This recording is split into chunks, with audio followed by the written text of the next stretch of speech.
ಚನ್ನವೀರ್ ಎಂಕಚ್ಚಿ ಅವರು ನೆರವೇರಿಸಿಕೊಡಬೇಕಾಗಿ ಅವರಲ್ಲಿ ಕೇಳ್ಕೊಳ್ತಾ ಇದ್ದೀವಿ.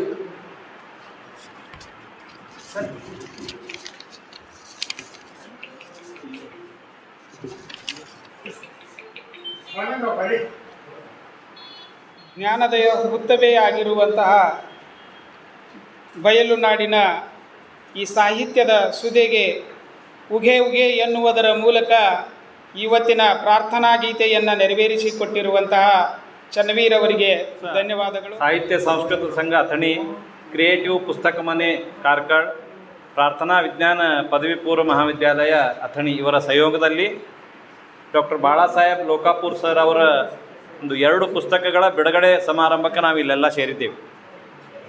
ಈ ಬಿಡುಗಡೆ ಸಮಾರಂಭಕ್ಕೆ ಅಧ್ಯಕ್ಷತೆಯನ್ನು ಶ್ರೀ ಎಸ್.ಬಿ. ಗೌಡರ್ ಸರ್ ಅವರು, ಚೇರ್ಮನ್ ನಿಸರ್ಗ ಎಜುಕೇಷನ್ ಅಕಾಡೆಮಿ ಬಾಗಲಕೋಟೆ ಇವರು ವಹಿಸ್ಕೋಬೇಕಾಗಿತ್ತು. ಅದರ ಅನಿವಾರ್ಯ ಕಾರಣಗಳಿಂದ ಈಗ ಹಾದಿಯಲ್ಲಿ ಅವ್ರಿಗೆ ಬರೋದು ಲೇಟ್ ಆಗಿರೋದ್ರಿಂದ ಆ ಸ್ಥಾನವನ್ನು ಈ ಪ್ರಾರ್ಥನಾ ವಿಜ್ಞಾನ ಪದವಿ ಪೂರ್ವ ಮಹಾವಿದ್ಯಾಲಯದ ಪ್ರಾಚಾರ್ಯರಾದಂಥ ಪ್ರೊಫೆಸರ್ ಪುರುಷೋತ್ತಮ್ ಸರ್ ಅವರು ವಹಿಸಿಕೊಂಡಿದ್ದಾರೆ. ಅವರಿಗೆ ಸಾಹಿತ್ಯ ಸಾಂಸ್ಕೃತಿಕ ಸಂಘ, ಕ್ರಿಯೇಟಿವ್ ಪುಸ್ತಕ ಮನೆ ಕಾರ್ಕಳ ಹಾಗೂ ಪ್ರಾರ್ಥನಾ ವಿಜ್ಞಾನ ಪದವಿ ಪೂರ್ವ ಕಾಲೇಜು ಅಥಣಿಯವರ ಸಹಯೋಗದಲ್ಲಿ ಇವತ್ತು ನಾವು ಡಾಕ್ಟರ್ ಬಾಳಾಸಾಹೇಬ್ ಲೋಕಾಪುರ್ ಅವರ 2 ಗ್ರಂಥಗಳನ್ನು ಲೋಕಾರ್ಪಣೆ ಮಾಡ್ತಾಯಿದ್ದೀವಿ. ವಿಶೇಷವಾಗಿ ಅವರ 2 ಶಿಷ್ಯರು ಬಂದು ಇವತ್ತು ಈ ಪುಸ್ತಕಗಳ ಪರಿಚಯಕ್ಕೆ ಆಗಮಿಸಿದ್ದಾರೆ. ಪ್ರಾಸ್ತಾವಿಕವಾಗಿ ನಾನು ಮಾತಾಡೋದು ಒಂದಿಷ್ಟು ಕಷ್ಟ. ಇವತ್ತಿನ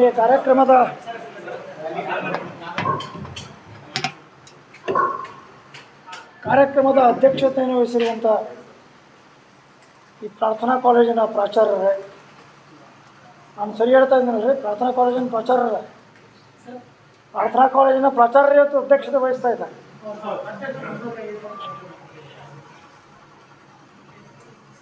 ದೇಹಿ ಕಾದಂಬರಿ ಕುರಿತು ಮಾತಾಡಲಿಕ್ಕೆ ಬಂದಂಥ ಹಂಪಿ ಕನ್ನಡ ವಿಶ್ವವಿದ್ಯಾಲಯದ ಡಾಕ್ಟರ್ ವೆಂಕಟಗಿರಿ ದಳವಾಯಿ ಅವರೇ, ಕೃಷ್ಣ ಹರಿದಳು ಕಾದಂಬರಿ ಕುರಿತು ಮಾತಾಡಲು ಬಂದಂಥ ಹಸ್ತಪ್ರತಿಶಾಸ್ತ್ರ ವಿಭಾಗದ ಕನ್ನಡ ವಿಶ್ವವಿದ್ಯಾಲಯ ಹಂಪಿ ಡಾಕ್ಟರ್ ವೀರೇಶ್ ಪಡಿಗೇರ್ ಅವರೇ, ಮುಖ್ಯ ಅತಿಥಿಗಳಾಗಿ ಅಶ್ವಥ್ ಎಸ್.ಎಲ್. ಅಲ್ಲ ಬಂದಿಲ್ಲ,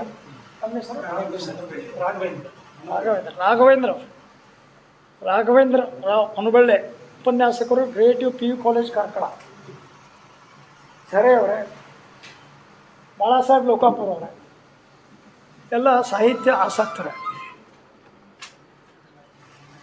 ಸಾಹಿತ್ಯದ ಒಬ್ಬ ಸಾಮಾನ್ಯ ಓದುಗನನ್ನು ತಂದು ಈ ಪುಸ್ತಕ ಯಾಕೆ ಬಿಡುಗಡೆ ಮಾಡಲಿಕ್ಕೆ ಥರ ಗೊತ್ತಿಲ್ಲ.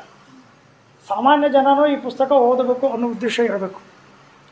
ಪ್ರಾಯಶಃ ಆ ದೃಷ್ಟಿಯಿಂದ ನಾನೇನು ಬರೆಯೋವಲ್ಲ, ಆದರೆ ಒಳ್ಳೇದೇನೇನು ಸಿಗ್ತದನ್ನೆಲ್ಲ ಓದ್ತೀನಿ ಅಷ್ಟೇ. ಕನ್ನಡ, ಮರಾಠಿ, ಹಿಂದಿ, ಇಂಗ್ಲೀಷ್ 4 ಭಾಷೆಗಳಲ್ಲಿ ನಾನು ಓದ್ತೀನಿ. ಇಲ್ಲಿ ಮುಖ್ಯವಾಗಿ ಸಾಹಿತ್ಯದ ಓದುಗ ಒಂದು ಭಾಗ, ಇನ್ನೊಂದು ಭಾಗ ಬಾಳಾಸಾಹೇಬ್ ಲೋಕಾಪುರ್ ಅವ್ರದ್ದು ಮತ್ತು ನಮ್ಮದು ಸಂಬಂಧ. ನಾನು ಯಾವ ಶಾಲೆಯಲ್ಲಿ ಕಲ್ತಿದ್ದೀನಿ ಅದೇ ಶಾಲೆಯಲ್ಲಿ ಅವರು ಕಲ್ತಿದ್ದಾರೆ. ಆನಂತರ ಅವರು 35 ವರ್ಷ ಬಾಗಲಕೋಟೆ, 35 ವರ್ಷ ಅಂದರೆ ಜಾಸ್ತಿನೂ, ಬಾಗಲಕೋಟೆ ಅಲ್ಲಿ ಸಕ್ಕರೆ ವಿದ್ಯಾಲಯದಲ್ಲಿ ಉಪನ್ಯಾಸಕರಾಗಿ, ಆಮೇಲೆ ಪ್ರಾಚಾರ್ಯರಾಗಿ, ಆಮೇಲೆ ಇಲ್ಲಿ ಬಂದರು. ಹಾಗೆ ನೋಡಿದ್ರೆ ಅವ್ರದ್ದು ನಮ್ಮದು ಸ್ನೇಹ ಅವರ ನಿವೃತ್ತಿಯ ನಂತರನೇ, ಇಲ್ಲಿ ಬಂದ ನಂತರ. ಆದರೆ ನಾವಿಬ್ಬರು ಒಂದೇ ಸ್ಕೂಲಿನ ವಿದ್ಯಾರ್ಥಿಗಳದ್ದು ಒಂದು ಭಾಗ. ಮತ್ತು ಇನ್ನೊಂದು ಭಾಗ ಏನೋ ನಮಗೂ ಅವ್ರಿಗೂ ಅವೇನೋ ತಂತಿ ಹೊಂತ ಅಂತಾರಲ್ಲ, ಹಂಗೆ ತಂತಿ ಹೊಂದಿದ್ದವು. ಹಂಗೆ ನೋಡಿದ್ರೆ ವೈಚಾರಿಕವಾಗಿ ಸ್ವಲ್ಪ ನಾನು ರೈಟ್ ವಿಂಗ್ ಇದ್ದರೆ ಅವರು ಸ್ವಲ್ಪ ಲೆಫ್ಟ್ ವಿಂಗ್.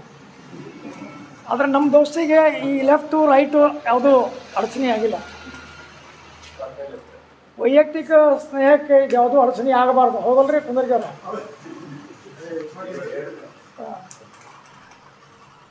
ಹೀಗಾಗಿ ಇಲ್ಲಿ ಬಂದಾಗ ನಡೆದು ಬಾಳಾಸಾಹೇಬ್ರದ್ದು ನಮ್ಮದು ಒಳನಾಟ. ಬಹುಶಃ ವಾರದಾಗ ಒಂದು ಸಲ ಭೇಟಿ ಆಗಲಿಲ್ಲ ಅಂದ್ರೆ ಅವರು ಚಟಪಡಿಸ್ತಾರೆ, ನಾವು ಚಟಪಡಿಸ್ತೀವಿ.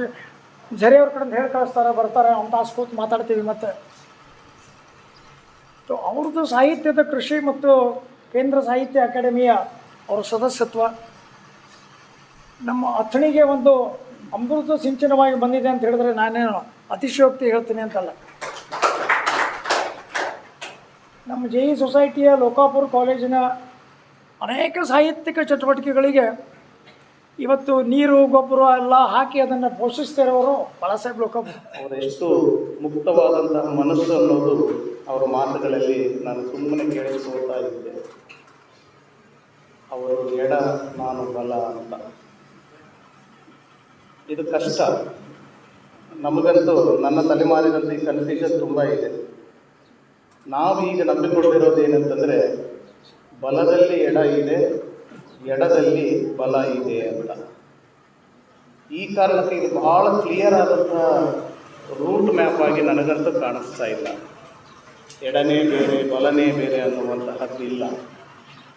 ಇಂಥ ಹಿರಿಯರು ಅದನ್ನು ಬಹಳ ಸ್ಪಷ್ಟವಾದಂಥ ರೀತಿಯಲ್ಲಿ ನಮಗೆ ತಿಳಿಸಿಕೊಡ್ತಾ ಇದ್ದಾರೆ. ಯಾವುದು ದೇಶ, ಯಾವುದು ಸಮಾಜ, ಯಾವುದನ್ನು ನಾವು ಯಾಕೆ ಒಪ್ಕೊಳ್ಬೇಕು ಅನ್ನುವಂತಹ ಮುಕ್ತವಾದಂತಹ ಮಾತುಕತೆಯೇ ನಮ್ಮ ಬಹುತ್ವದ ನೆಲೆ ಅಂತೇಳಿ ನಾನು ಭಾವಿಸ್ಕೊಂಡಿರುವಂಥದ್ದು. ಈ ದೃಷ್ಟಿಯಿಂದ ಅರವಿಂದ್ ಸರ್ ಅವರಿಗೆ ನಾನು ತುಂಬು ಹೃದಯದ ಧನ್ಯವಾದಗಳನ್ನು ಅರ್ಪಿಸ್ತಾ ಇದ್ದೀನಿ.